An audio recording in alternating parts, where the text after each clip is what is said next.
குடஜாத்ரி சாகசம், நீண்ட பயணங்கள், பல தரிசனங்கள் என 3வது நாள் மிகவும் நினைவு கூர்த்தக்க நாளாக அமைந்தது.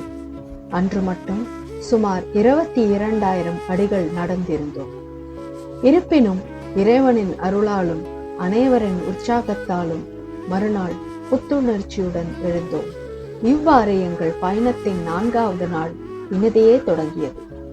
முத்ரா ஹோம்ஸ்டேயின் பழமையான பொருட்கள் மற்றும் பாரம்பரிய அலங்காரங்கள் நிறைந்த சூழல் எங்களை மிகவும் கவர்ந்தது. அங்கிருந்த அமைதியான மற்றும் வீட்டை போன்ற உணர்வு நீண்ட பயணத்திற்கு பிறகு எங்களுக்கு மிகவும் இதமாக இருந்தது. அந்த இனிய சூழல் எங்களை நிம்மதியாகவும் புத்துணர்ச்சியாகவும் அடுத்த நாள் பயணத்திற்கு தயார்படுத்தியது. புத்துணர்ச்சியுடன் தொடங்கிய 4வது நாளில் முதலில் கலசாவில் உள்ள ஸ்ரீ கலசேஸ்வரர் ஆலயத்தை தரிசித்தோம். பழமை வாய்ந்த இந்த புனித தலத்தின் அமைதியான சூழல் மனதை மிகவும் கவர்ந்தது.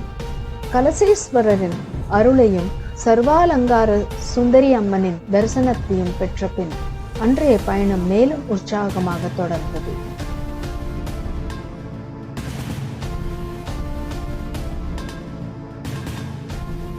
முத்ரா ஹோம்ஸ்டேயில் அன்புடன் பரிமாறப்பட்ட நீர் தோசை, குழிப்பணியாரம் மற்றும் ஊத்தப்பம் போன்ற சுவையான காலை உணவை ரசித்த பிறகு ஹொரநாட்டை நோக்கி எங்கள் பயணம் தொடர்ந்தது.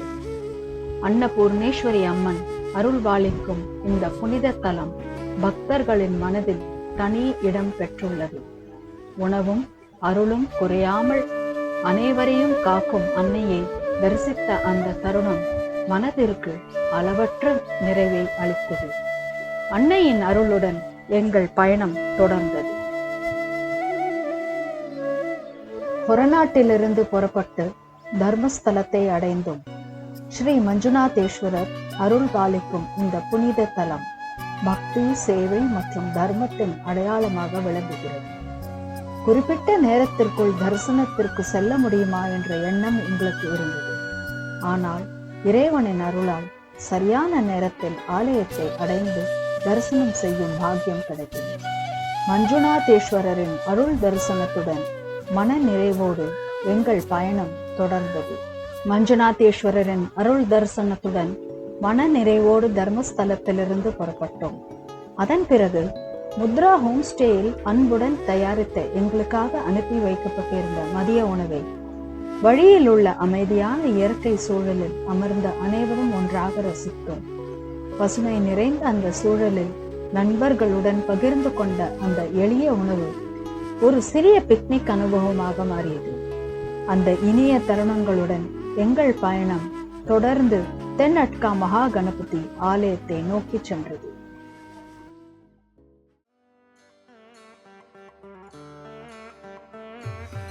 இயற்கை சூழலில் அமைந்துள்ள தென்னட்கா மகா கணபதி ஆலயத்தில் தரிசனம் செய்தோம். எளிமையும் பக்தியும் நிறைந்த அந்த ஆலய அனுபவம் மனதிற்கு இனிமையான அமைதியை அளித்தது.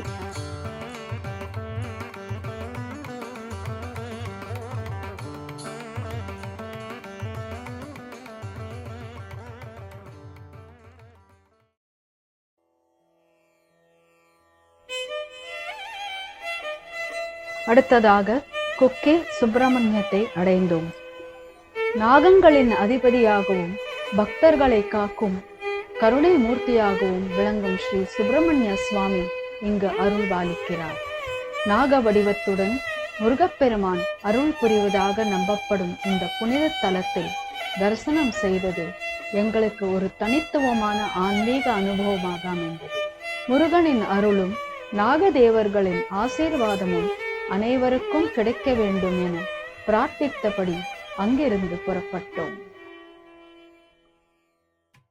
கலசா முதல் குக்கே சுப்பிரமணியம் வரை அன்றைய நாள் ஆன்மீக அனுபவங்களால் நிரம்பியிருந்தது.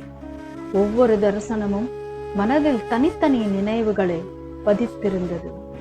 அந்த இனிய நினைவுகளுடன் மங்களூரை அடைந்து அன்றைய பயணத்தை நிறைவு செய்தோம். பயண முடிவை நோக்கி நகர்ந்தாலும் அதன் அழகான அனுபவங்கள் மனதில் இன்னும் தொடர்ந்து கொண்டே இருந்தன.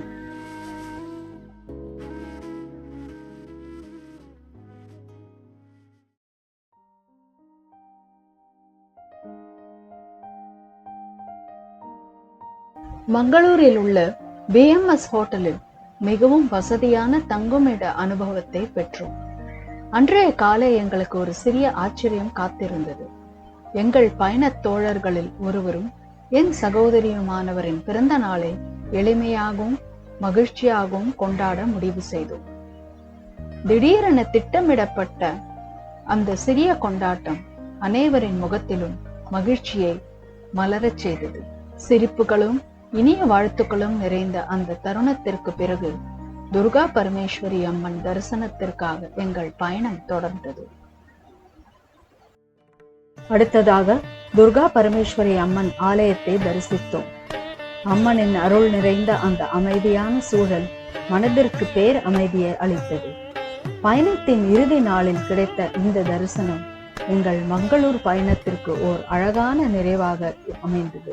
எங்கள் மங்களூர் பயணத்தின் இறுதி தரிசனமாக காசர்கோட்டில் உள்ள அனந்த பத்மநாப சுவாமி ஏரி கோவில் ஆலயத்தை அடைந்தோம்.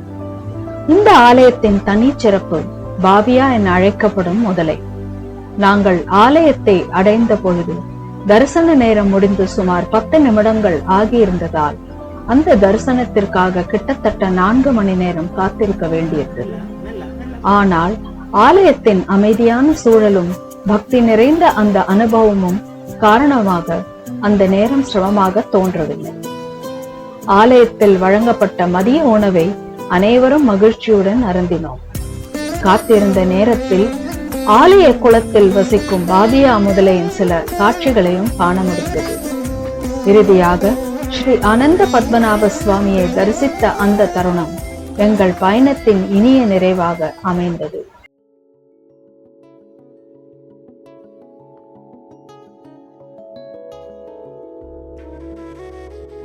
செல்வம் என்றால் என்ன? நாம் விரும்பியதை விரும்பியவர்களுடன் விரும்பிய நேரத்தில் அனுபவிக்கும் வாய்ப்பே உண்மையான செல்வம். இந்த பயணமும் அப்படிப்பட்ட ஒரு செல்வம். இந்த இனிய பயணம் இவ்வளவு சிறப்பாக அமைய அதை திட்டமிட்டு ஒருங்கிணைத்து வெற்றிகரமாக நடத்தி முடித்த திருமதி சித்ரா அவர்களுக்கும் பாலாசார் அவர்களுக்கும் எங்கள் மனமார்ந்த நன்றிகள்.